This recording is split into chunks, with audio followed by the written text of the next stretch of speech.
नमस्कार दोस्तों, स्वागत है आपका मेरे चैनल शिखर कहानियों में। आज की कहानी है मुंशी प्रेमचंद्र के द्वारा लिखी गई मोटर के छींटे। प्रातःकाल स्नान पूजा से निपट, तिलक लगा, पीताम्बर पहन, खड़ाऊ पाँव में डाल, बगल में पत्रा दबा, हाथ में मोटा सा शत्रु मस्तक भंजन ले एक जजमान के घर चला। विवाह की शायद विचारनी थी। कम से कम एक कलदार का डौल था। जलपान ऊपर से, और मेरा जलपान मामूली जलपान नहीं है। बाबुओं को तो मुझे निमंत्रित करने की हिम्मत ही नहीं पड़ती। उनका महीने भर का नाश्ता मेरा एक दिन का जलपान है। इस विषय में तो हम अपने सेठों साहूकारों के कायल हैं। ऐसा खिलाते हैं, ऐसा खिलाते हैं, और इतने खुले मन से कि चोला आनंदित हो उठता है। जजमान का दिल देखकर ही मैं उनका निमंत्रण स्वीकार करता हूँ। खिलाते समय किसी ने रोनी सूरत बनाई और मेरी क्षुधा गायब हुई। रोकर किसी ने खिलाया तो क्या, ऐसा भोजन कम से कम मुझे नहीं पचता। जजमान ऐसा चाहिए कि ललकारता जाए, लो शास्त्री जी, एक बालूशाही और। मैं कहता जाऊं, नहीं जजमान, अब नहीं। रात खूब वर्षा हुई थी। सड़क पर जगह जगह पानी जमा था। मैं अपने विचारों में मग्न चला जाता था कि एक मोटर छप छप करती हुई निकल गई। मुंह पर छींटे पड़े। जो देखता हूँ तो धोती पर मानो किसी ने कीचड़ घोलकर डाल दिया हो। कपड़े भ्रष्ट हुए, वह अलग। देह भ्रष्ट हुई, वह अलग। आर्थिक क्षति जो हुई, वह अलग। अगर मोटर वालों को पकड़ पाता तो ऐसी मरम्मत करता कि वो भी याद करते। मन मसोच कर रह गया। इस वेश में जजमान के घर तो जा नहीं सकता था। अपना घर भी मील भर से कम न था। फिर आने जाने वाले सब मेरी ओर देख देख कर तालियां बजा रहे थे। ऐसी दुर्गत मेरी कभी नहीं हुई थी। अब क्या करोगे मन? घर जाओगे तुम पंडिताइन क्या कहेंगी? मैंने चटपट अपने कर्तव्य का निश्चय कर लिया। इधर उधर से 10-12 पत्थर के टुकड़े बटोर लिए और दूसरी मोटर की राह देखने लगा। ब्रह्म तेज सिर पर चढ़ बैठा। अभी 10 मिनट भी ना गुजरे होंगे कि एक मोटर आती हुई दिखाई दी। ओहो, वही मोटर थी। शायद स्वामी को स्टेशन से लेकर लौट रही थी। जो ही समीप आई, मैंने एक पत्थर चलाया, भरपूर जोर लगाकर चलाया। साहब की टोपी उड़कर सड़क के उस बाजू पर गिरी। मोटर की चाल धीमी हुई। मैंने दूसरा फेर किया। खिड़की के शीशे चूर चूर हो गए और एक टुकड़ा साहब बहादुर के गाल में भी लगा। खून बहने लगा। मोटर रुकी और साहब उतरकर मेरी तरफ आए और घूंसा तान कर बोले, सुअर, हम तुमको पुलिस में देगा। इतना सुनना था कि मैंने पोथी पत्रा जमीन पर फेंका और साहब की कमर पकड़कर अडंगी लगाई तो कीचड़ में भद्र से गिरे। मैंने चट सवारी गांठी और गर्दन पर एक 25 रद्दे ताबड़तोड़ जमाए कि साहब चौंधिया गए। इतने में उनकी पत्नी जी उतर आईं। ऊंची एड़ी का जूता, रेशमी साड़ी, गालों पर पाउडर, होठों पर रंग, भवों पर स्याही, मुझे छाते से कूदने लगी। मैंने साहब को छोड़ दिया और डंडा संभालता हुआ बोला, देवी जी, आप मर्दों के बीच में ना पड़ें। कहीं चोट चपेट आ जाए तो मुझे दुख होगा।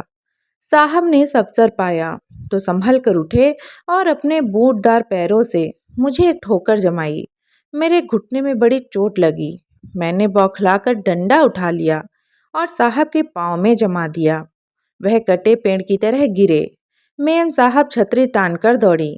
मैंने धीरे से उनकी छतरी छीनकर फेंक दी। ड्राइवर अभी तक बैठा था, अब वह भी उतरा और छड़ी लेकर मुझ पर पिल पड़ा। मैंने एक डंडा उसके भी जमाया और लौट गया। 50 आदमी तमाशा देखने जमा हो गए। साहब भूमि पर पड़े पड़े बोले, रास्केल, हम तुमको पुलिस में देगा।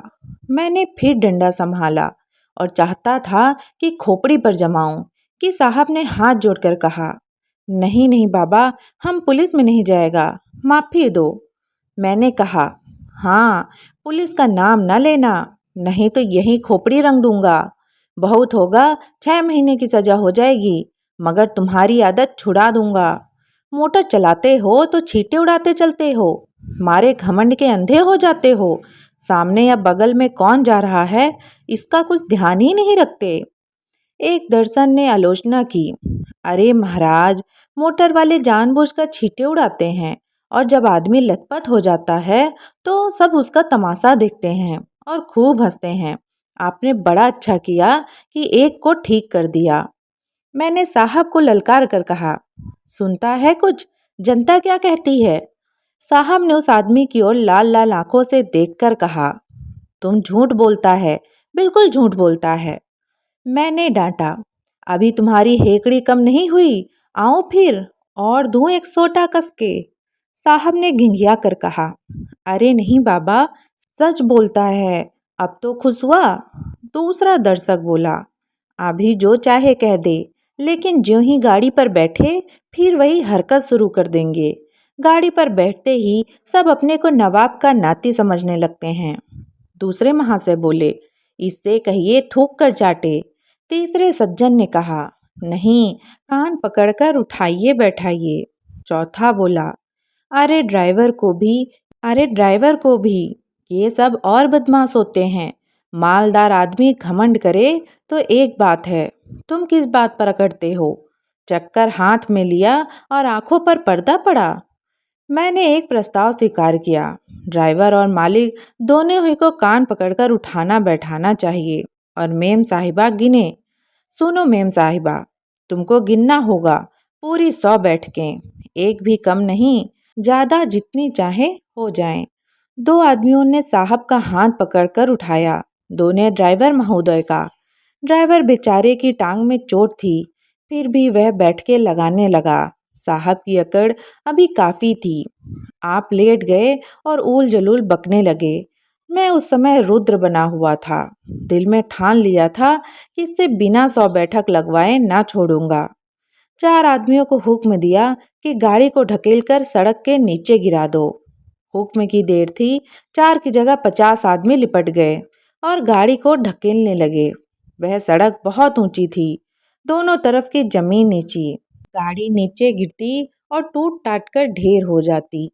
गाड़ी सड़क के किनारे तक पहुंच चुकी थी कि साहब कांख कर उठ खड़े हुए और बोले, बाबा गाड़ी को मत तोड़ो, हम उठे बैठेगा। मैंने आदमियों को अलग हट जाने का हुक्म दिया, मगर सबों को एक दिल लगी मिल गई थी। किसी ने मेरी ओर ध्यान न दिया, लेकिन जब मैं डंडा लेकर उनकी ओर दौड़ा तब सब गाड़ी छोड़कर भागे और साहब ने आंखें बंद करके बैठकें लगानी शुरू की। मैंने 10 बैठकों के बाद मेम साहब से पूछा, कितनी बैठकें हुई?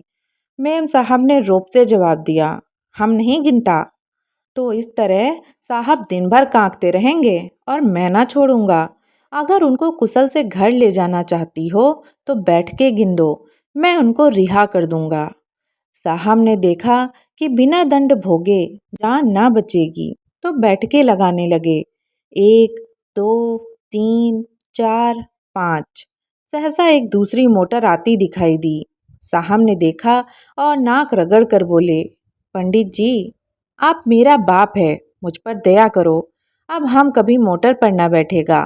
मुझे भी दया आ गई। बोला, नहीं, मोटर पर बैठने से मैं नहीं रोकता।